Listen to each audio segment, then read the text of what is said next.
Hey guys, and good morning, good early morning. For some reason, because I'm crazy, because I'm a crazy fool, I've decided to record an episode. I'm going to call this one, well, I'm not going to call this one, but I'm going to say this is a late night, early morning edition of the Redhead Boy podcast, hosted by me, Harry. I'm not gonna lie, I'm feeling a bit tired. And it's the 14th of February. Whoop whoop! It's Valentine's Day. Valentine's Day. And I will always love you. And I will always love you. Do, my darling, you. So I thought, since I can't sleep, that I might as well record a special Valentine's episode for you guys. Just for shits and giggles, really. So I thought I would do my top 5 favourite romantic love films just off the top of my head. No planning behind this whatsoever. So we shall see how this goes.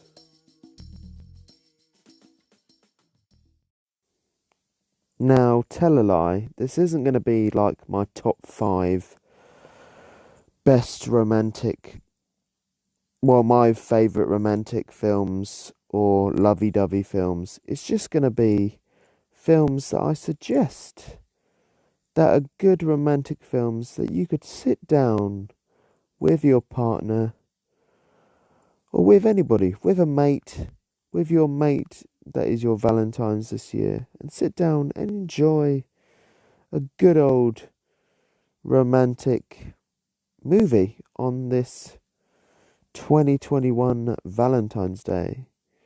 And the first one that I'm going to chat about is About Time. It's a charming little film. I think it's by Working Title. I'm a big fan of Working Title's movies. They create some real classic British rom-coms. This one stars Rachel McAdams and Donald Gleeson, and it's about a guy, Donald Gleeson. His character finds out that he is able to travel through time, and he uses this power to adjust those little annoyances in life, and occasionally change his love life. It also stars Bill Nighy. Huge fan of Bill Nighy. He's a super charming bloke, and I know he pretty much plays a similar sort of character in most films that he's in, but you just gotta love a bit of Bill Nighy. So that is my first one, About Time. The next one on this not list of romantic films that I suggest you guys possibly sit down and watch this evening on Valentine's Day is probably one of my favourite films from recent years, and it is Call Me By Your Name, starring Timothy Chalamet and Armie Hammer. I've chatted about this film before on my podcast, and I've watched it several times, probably about 4 times now, and I just love this film. It's just a beautiful love story about this young lad that his family are staying at their holiday home in France. France? I like the way I've watched it so many times now that I think it's France. It might be Italy. But anyway, they're staying at their holiday home, and his dad, Timothy Chalamet's dad, is a professor of archaeology or ancient artifacts, and a student comes to stay at their house for the summer, who is played by Armie Hammer. Yeah, let's not talk about him at the moment. He's having a bit of drama, but that does not affect my opinion of this film as of yet. It's just a beautiful love story of two men falling for each other, really, and a summer romance. So, yeah, Call Me By Your Name is the next one on my list. I tell you what, given that I'm tired, I'm proper speeding through these. Quite pleased with myself, really. I might listen to this like when I wake up later on and actually have some sleep, and I might end up deleting it because it might be a load of garbage. So we shall see. My next one on the list is a real funny one, and it's called Crazy Stupid Love. I think it came out in 2011, but this one is another recent romantic comedy modern classic. Well, I believe anyway. And it's just one that you will laugh at, and it stars the always hilarious Steve Carell, the photoshopped looking Ryan Gosling, and the very talented Emma Stone and Julianne Moore. So it's a proper stellar cast, sorry. And it's about a man who finds himself a bachelor. Once again, he's had a rough time with his wife, who has decided that, I believe, she wants to divorce him. This is Julianne Moore. So Steve Carell finds himself, after his entire life being with his wife, out on the market, and he finds himself at a bar, and a suave looking player guy, played by Ryan Gosling, decides to take him under his wing to train him in his wooing ways of charming women. And as they do this, we find that Ryan Gosling interacts with Emma Stone, who ends up being one of the girls that shows up at this bar. But there is a cool little twist at the end, which is super funny. Yeah, and super surprising. It's a real laugh. Yeah, it's a real laugh of a film. So that's my next one on my list. Crazy Stupid Love. Crazy, crazy stupid love. Crazy, crazy stupid love. Crikey, it's nearly 1 o'clock in the morning. Ding dong ding. Okay, so my next one on my list is Something's Got to Give. Something's Got to Give. Something's Got to Give. give. Something's got to give. Crikey. I could not say that for save my life. Something's got to give. The 2003 romantic comedy starring the awesome... Oh, I've gone blank. The awesome Diane Keaton and Jack Nicholson. You know, I really had a brain fart there for a second. I nearly said Jack Daniels. Don't know why I'm thinking of Jack Daniels at freaking 1 in the morning, but you know, as you do. So, Something's Got to Give is about a older gentleman played by Jack Nicholson, and he has somehow managed to score himself a very young looking girlfriend in her 20s, and they show up to her mother's family home, and there's this funny scene where he's like, Jack Nicholson's character is partly naked and he's getting something out of the fridge, and her mother, the girlfriend's mother, played brilliantly by Diane Keaton. She's such a real character in, not just in films, I think just in life. She seems like she would be a right good laugh. She always seems like right up for fun on the Ellen's show. So Diane Keaton gets shocked thinking that she's been broken into by this weird pervert old man that's partially naked as he's going through her fridge.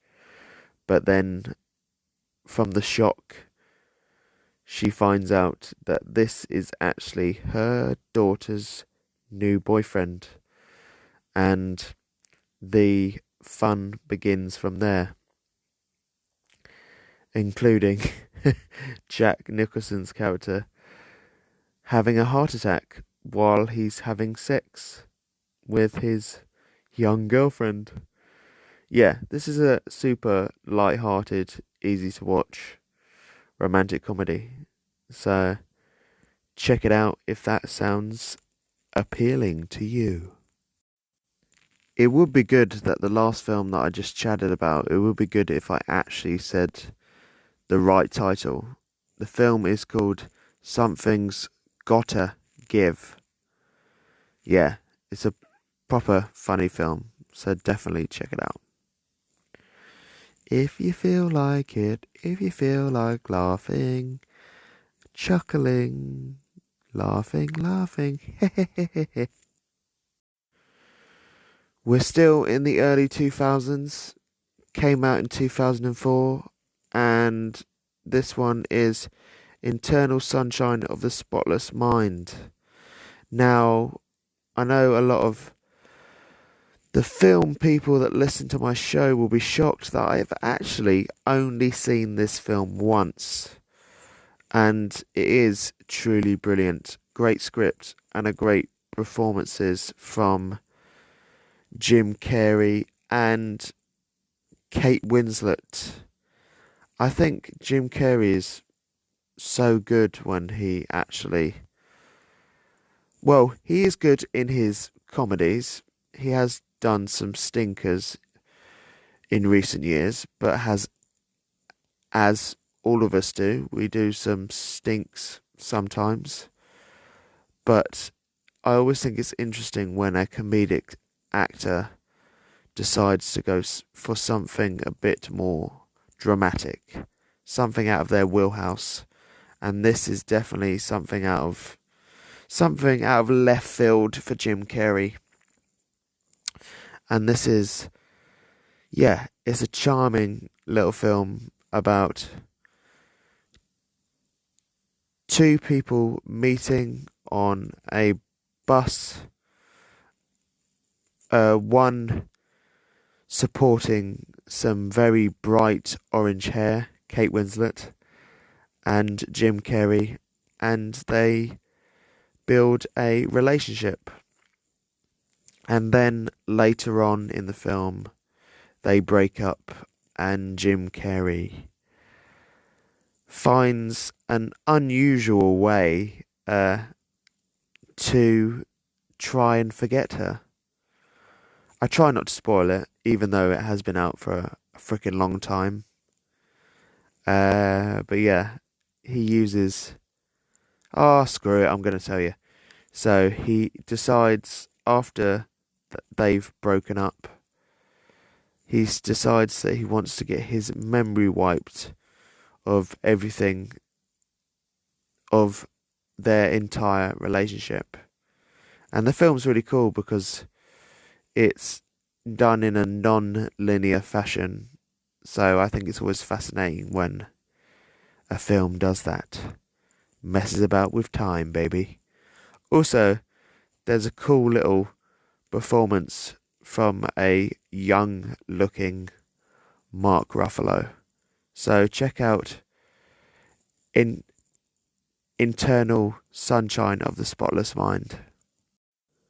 And to end this list, I thought I would chuck a recently modern one that came out in 2019, and I went to see this in the cinema, and I was pleasantly surprised by this. There was more to this than meets the eye. There was more heart to it than I expected, and it is the film Long Shot, starring Seth Rogen and Charlize Theron. And Charlize Theron plays this government minister. Forgive me, I don't remember exactly what her position is within government, but she's up there with, you know, the big people, including the president. That is played by the actor that plays Saul in Breaking Bad. Forgive me, I don't remember his name. And Seth Rogen plays this writer who has recently got fired from his job and finds himself at a party where Charlize Theron's character is also at. And what we find out is that Seth Rogen's character used to be babysat by Charlize Theron's character and was deeply in love with her and fancied her to his core as the young lad that he was. And he finds himself amazingly becoming her writer for her speeches, and a romance blossoms from there. As most things with Seth Rogen in, the film's really funny. Old Charlize Theron shows off her funny chops in this. I didn't realise how funny she could be, and the chemistry between them both is really good.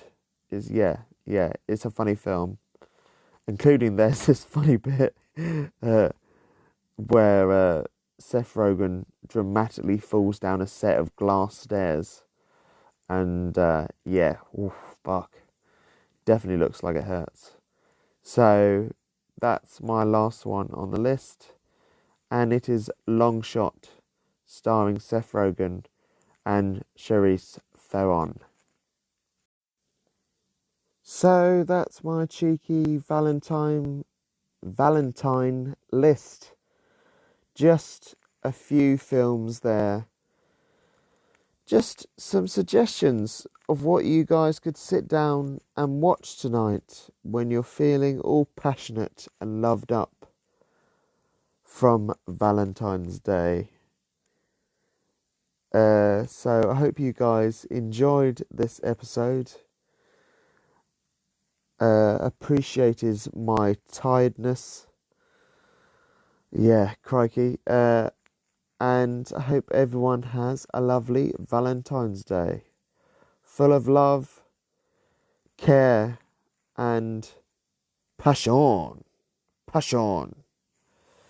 So until next time, you guys take care.